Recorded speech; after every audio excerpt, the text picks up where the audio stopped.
नमस्ते दोस्तों, आज हम बात करेंगे एक ऐसे विषय पर जो हर साल 1 अरब से ज्यादा लोगों को प्रभावित करता है, भारत का वार्षिक बजट। जी हाँ, यह वह समय होता है जब वित्त मंत्रालय अपनी पूरी ताकत लगा देता है और नंबरों का खेल शुरू हो जाता है। लेकिन यह प्रक्रिया होती कैसे है? चलिए इसे समझते हैं। सबसे पहले इंडियन बजट के पीछे का मास्टरमाइंड है वित्त मंत्रालय, लेकिन वे अकेले काम नहीं करते। वे नीति आयोग, जो कि भारत का पॉलिसी थिंक टैंक है, और दूसरे मंत्रालयों के साथ मिलकर काम करते हैं। तो इस शुरुआत से ही एक टीम एफर्ट होता है। आर्थिक कार्य विभाग, जिसे DEA भी कहते हैं, का बजट विभाग यहाँ एक अहम भूमिका निभाता है। आप उन्हें इस खेल का क्वार्टरबैक समझ सकते हैं। वो सारे छोटे बड़े डिटेल्स को कोऑर्डिनेट करते हैं, ये सुनिश्चित करते हुए कि सब कुछ सही से चले। और यह काम आसान नहीं है, खासकर जब आप भारत की अर्थव्यवस्था के आकार और विविधता को देखें। तो इस प्रक्रिया की शुरुआत होती है वित्त मंत्रालय द्वारा बजट सर्कुलर जारी करके। यह मूल रूप से सभी मंत्रालयों और विभागों के लिए गाइडलाइंस का एक सेट होता है, जो उन्हें बताता है कि आने वाले वित्तीय वर्ष के लिए अपने एस्टिमेट्स कैसे तैयार करें। यह बड़े गेम के लिए प्लेबुक की तरह होता है, समझ रहे हैं ना?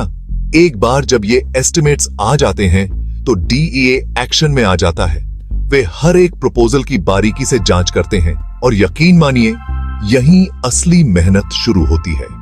उन्हें देश की ओवरऑल फिस्कल हेल्थ का ध्यान रखते हुए अलग अलग डिमांड्स को बैलेंस करना होता है। कल्पना कीजिए कि आप एक साथ 1 दर्जन गेंदों को जगल कर रहे हैं। वे लगभग यही करते हैं। अब बात करते हैं रेवेन्यू और एक्सपेंडिचर की। रेवेन्यू के मामले में टैक्स डिपार्टमेंट टैक्स कलेक्शन का अनुमान देता है। इसमें इनकम टैक्स से लेकर GST तक सब कुछ शामिल होता है। एक्सपेंडिचर के मामले में हर मंत्रालय अपनी स्पेंडिंग नीड्स सबमिट करता है। रक्षा, शिक्षा, स्वास्थ्य, आप जो भी कहें, सब कुछ इसमें होता है। यह खींचतान महीनों तक चलती रहती है, अनगिनत मीटिंग्स और नेगोशिएशंस के साथ।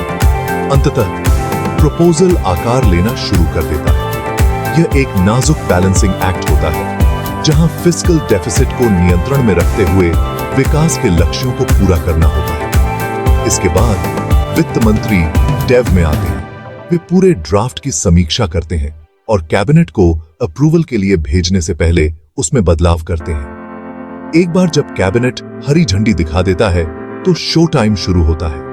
फरवरी के पहले दिन वित्त मंत्री संसद में बजट पेश करते हैं। यही सच का क्षण होता है।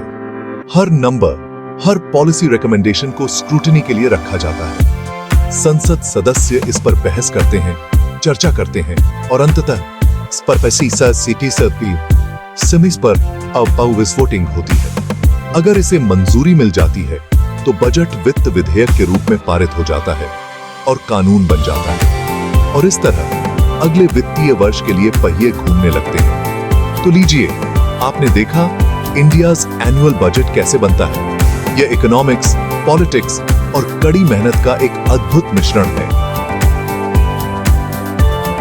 अब अगली बार जब आप बजट के बारे में सुने तो आपको पता होगा कि इसे बनाने में क्या हुआ है। देखने के लिए धन्यवाद।